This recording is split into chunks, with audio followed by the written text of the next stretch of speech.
Hello guys, আসসালামু আলাইকুম। আপনারা সবাই কেমন আছেন? আশা করি অনেক ভালো আছেন।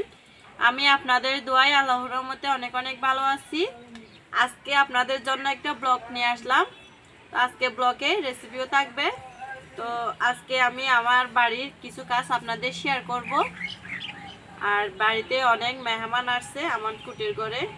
তো অনেক দিন হচ্ছে আজকে আমি আপনাদের বাড়িটা শেয়ার করব। আমার কুটের ঘরটা অনেক দিন হচ্ছে কুটের ঘরে ভিডিও করা যাচ্ছে না, কারণ আমি একটু কাজের মধ্যে ব্যস্ত ছিলাম, এই জন্য একটু আপনাদের রেগুলারলি ভিডিও দিতে পারি নাই, শুধু রান্নার ভিডিওটা ছাড়া। তো আজকে রান্না ব্লগ একসাথে শেয়ার করব, তার মাঝে আমি একটু আপনাদের আজকে কাজের ভিডিওটা শেয়ার করতেছি। তো আমার ব্লগে আজকে কাজ আর রান্না থাকবে, তো অবশ্যই আপনারা আমার পাশে থাকবেন। আর এদিকে আমি এই যে দেখেন, বাড়িতে মেহমান অনেক বড় বড় ডেক্স দিয়ে রান্না করতে হচ্ছে, কারণ ওদের জন্য বাবা পিঠাও তৈরি করছিলাম।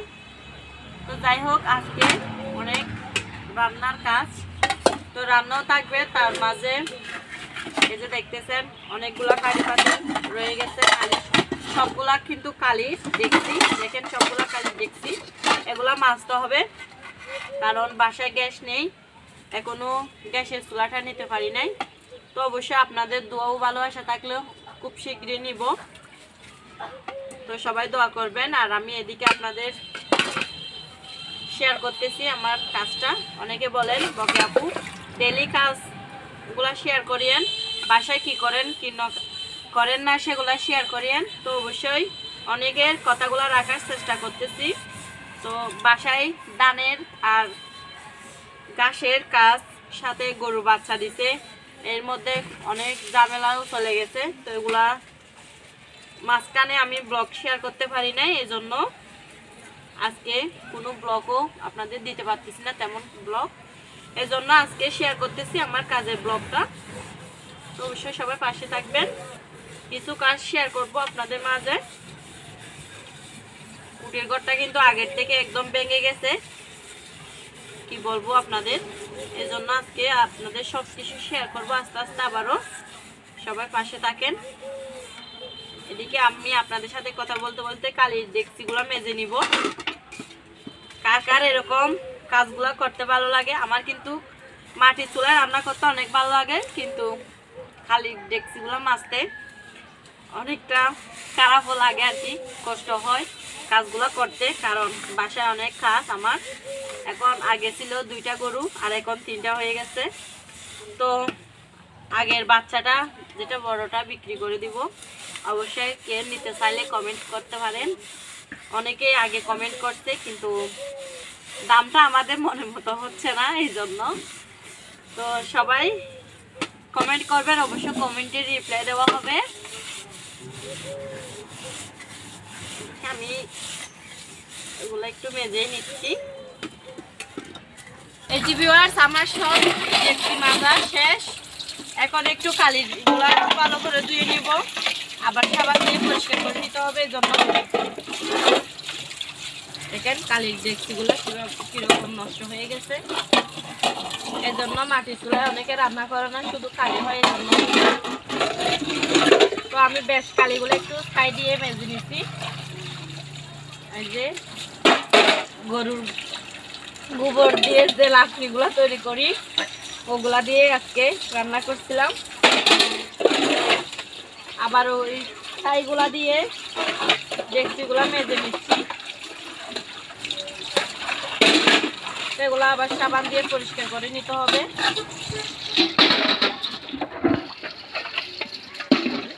তারপর তো আমি বেশ কালিগুলো একটু ধুয়ে নিচ্ছি আর কি।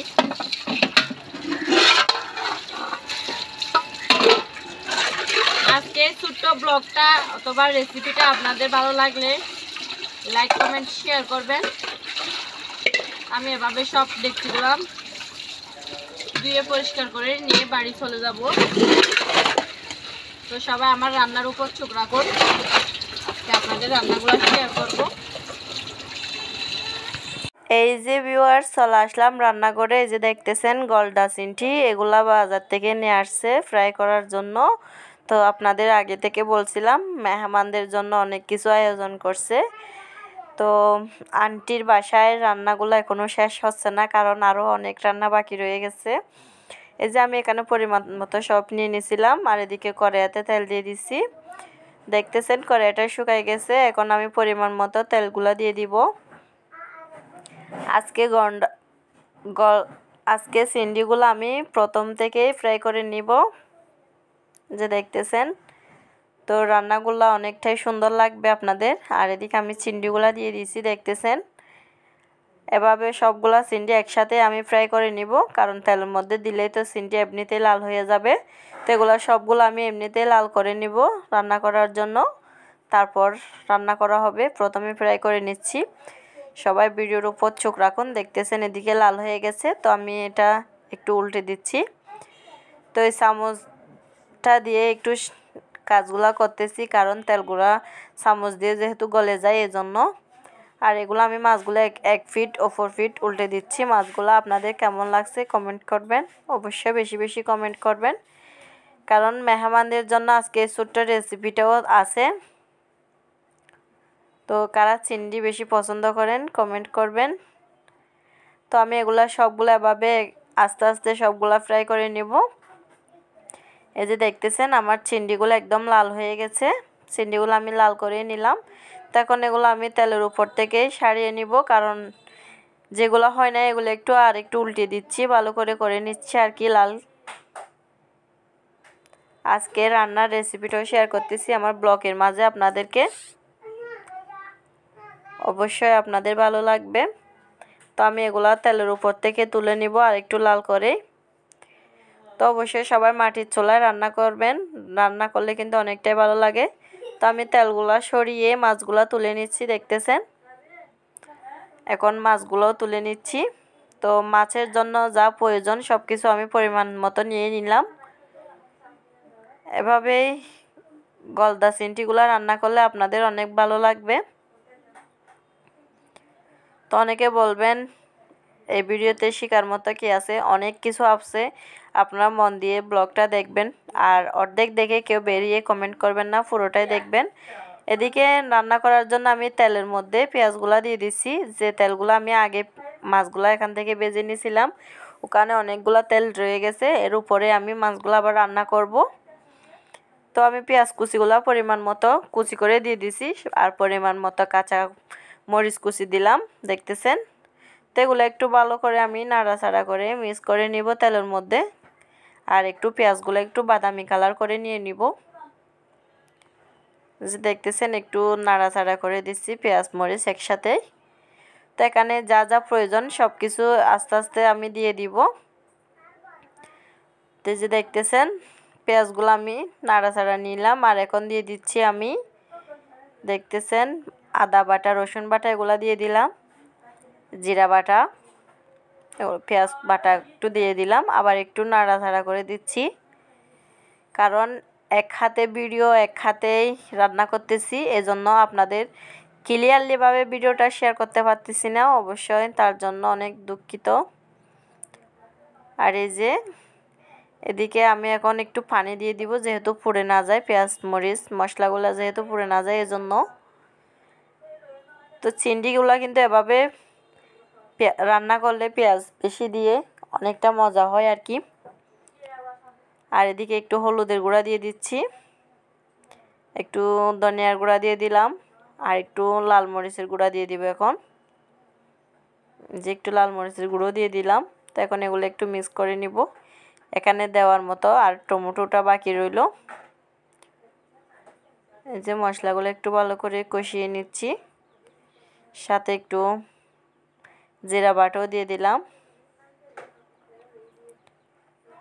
তো যে দেখেন রান্নার কালারটা চলে আসতেছে, এদিকে আমি সব মশলা এভাবে কষিয়ে নিব ভালো করে। মশলাটা যে রান্নাগুলো করার জন্য মশলাগুলো কষানো হয় ভালোভাবে, ওই রান্নাটা একটু খুব টেস্টি হয়। যেভাবে ভালো করে আমি মশলাগুলো কষিয়ে নিলাম, দেখতেছেন, অবশ্যই আপনাদের ভালো লাগবে।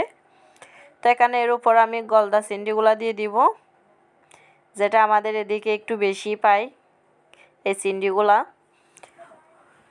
আর এগুলো সবগুলো একসাথে দিয়ে দিচ্ছি, আমি ভেজে রাখা চিংড়িগুলো দিয়ে দিলাম। এখন এগুলো একটু মশলার সাথে মিক্স করে নিব, মশলাগুলো যেহেতু মাছের ভিতরে ঢুকে এই জন্য এই যে দিক দিয়ে উল্টে দিচ্ছি আমি মাছগুলো একটু মশলার সাথে মিক্স করে নিচ্ছি মশলা মধ্যে একটু বেশি লাগতেছে এবার এতগুলো মশলা দিয়েছেন কেন এরকম বলবেন না কেউ কারণ মশলাগুলোর চাইতে আমি একটু পেঁয়াজ মরিচ একটু বেশি করে দিলাম কারণ এভাবে রসালোভাবে রান্না করলে কিন্তু মরিচ দিয়ে খাইয়ে উঠতে পারে ভাত তো রান্নাটা অনেকটাই সুন্দর লাগতেছে মাশাআল্লাহ অবশ্যই সবাই ভালো কমেন্ট করবেন তো এগুলো হচ্ছে আমার না রান্না আমি কিন্তু বেড়াতে যাওয়ার রান্না আপনাদের শেয়ার করতেছি এখনও আরও অনেক রান্না বাকি আছে যা আপনাদের একটা ভিডিওতে সব শেয়ার করতে পারতেছি না এজন্য আমাকে একটা ভিডিও শেয়ার করতে হচ্ছে তো একটু পানি দিয়ে দিলাম মাছগুলো যেহেতু সিদ্ধ হয়ে মশলাগুলো মাছের ভিতরে ঢুকে তো এখানে আমি টমেটো কুচিগুলো রেখে দিয়েছিলাম এখানে দেওয়ার জন্য আর এখানে দিব এখন টমেটো কুচিগুলো এই যে দেখতেছেন এখানে আমি টমেটো কুচিগুলো দিয়ে একটু নাড়াচাড়া করে নিব